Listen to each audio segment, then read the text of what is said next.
We need to talk about Jey Uso. Despite what WWE keep telling us, I don't think that he's main event material, and I'm not sure that he's ever going to be. It was at SummerSlam in 2020 where the bloodline storyline started. That's where Roman Reigns turned heel and he became the tribal chief soon after. Jey Uso was injured at the time, and so Jey on his own aligned with cousin Roman and became his right-hand man. It was here that they started calling him Main Event Jey Uso, and he started getting a bit of a push. At the time, I was willing to give Jey a chance, but even then he wrestled and acted like a mid-carder and nothing more. Some wrestlers have that genuine superstar quality, but I just couldn't see that in Jey. Over the next couple of years, WWE went back and forth when teasing Jey turning against his brother and turning against Roman. They did a really good job of ratcheting up the tension in the group, with Roman becoming paranoid about Jey's intentions. I've got to admit that Jey did a really good job in his role as a supporting character in the bloodline storyline, and the moment that he and his brother turned on Roman was really spectacular. I certainly marked out when it finally happened. That led to the main event of SummerSlam in 2023, a match between Roman Reigns and Jey Uso for the undisputed WWE Universal Championship. For me, this was going to be Jey's proving ground. We were going to see whether he could actually excel in the main event of one of the biggest shows of the year. Before this, Jey had never had a singles match on a major show, let alone been in the main event itself. And this headline match in front of 51,000 fans was going to be sink or swim for Jey Uso. Unfortunately for Jey, he sank because the match was terrible. It was slow and tedious, and it dragged on for 36 minutes. SummerSlam had already been on the air for 3.5 hours, and this match would have benefited from being 20 minutes shorter. Despite it being a so-called tribal combat match, a no-holds-barred match basically, it just plodded along. They introduced kendo sticks and chairs, but they did nothing, and the overarching problem was everyone knew that Jey wasn't going to win. By this time, Roman's title reign had reached monstrous proportions, and it was obvious that Jey just didn't stand a chance of dethroning him.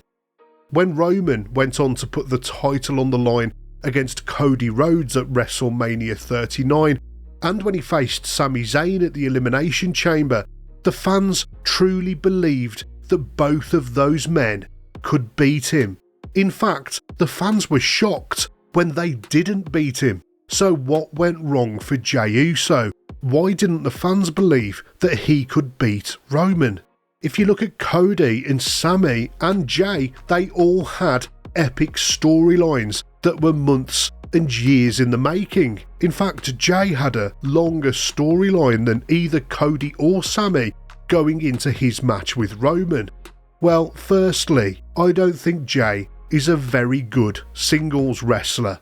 Some wrestlers are just better in a tag team, but he seems to get lost in singles matches. They tried to mask his limitations here by making this a tribal combat match, but the length of the match totally exposed him. Of course, being good in the ring isn't strictly necessary to be a WWE main event superstar. Some wrestlers have what I describe as main event charisma, which totally transcends their wrestling skills. Look at the likes of Hulk Hogan and Psycho Sid from back in the day. They were both really bad wrestlers, but they had main event charisma coming out of their asses. Although he did have a decent main event match versus Seth Rollins for the World Heavyweight Championship. And while it was very good, I think Rollins is one of those wrestlers who could have a good match with a broomstick At this point in his career, Jey also had a fun match with Gunther for the Intercontinental title on Raw.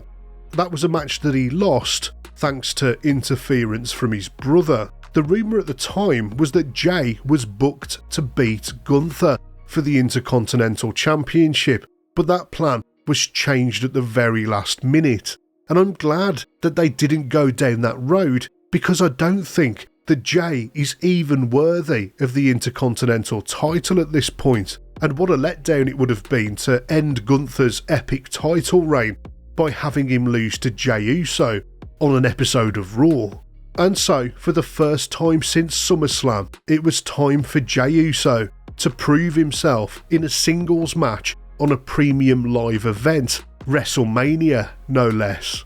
The story of the tag team breakup and subsequent match is always more interesting when the tag team is made up of brothers, and the build-up to Jey versus Jimmy had been more than a decade in the making. With so much history behind this match and it being part of the incredible bloodline storyline, this should have been a really good contest, but unfortunately it wasn't.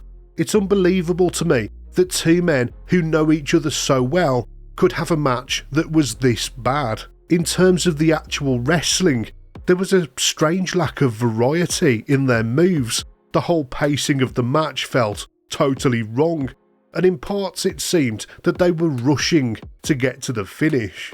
But as we know, the quality of the in-ring action doesn't necessarily make a bad match. There have been many matches where the quality of the actual wrestling hasn't been very good, but we've still been sat on the edge of our seats. Think back to Hogan versus The Rock at WrestleMania 18, for example. The atmosphere, the stakes and the emotional investment can turn even a technically mediocre match into one that resonates deeply with the fans. And we expect our main event level superstars to have the charisma to carry all of that across. This match at WrestleMania 40 exposed Jey Uso as not having that ability. If he can't excel in a match against his own brother with one of the biggest storylines in wrestling history behind it, then what chance has Jey got in the future in other feuds and singles matches? At Backlash, Jey faced Damian Priest for the World Heavyweight Championship. This version of the World Heavyweight title is an upper mid-card title at best, and this is the level that Jey should stay at. The real major championship in WWE is the undisputed title that Cody Rhodes is currently holding, and Jey should never get anywhere near that one. The match at Backlash against Priest was an average mid-card match at best. Jey ended up losing thanks to interference. Jey's got a lot to prove if he's going to be a main eventer, and I don't think he can get there. Not with the weakest looking spear in the business and an annoying reliance on the word yeet, whatever that means. Can you really see Jey Uso headlining WrestleMania 41? Because I certainly can't.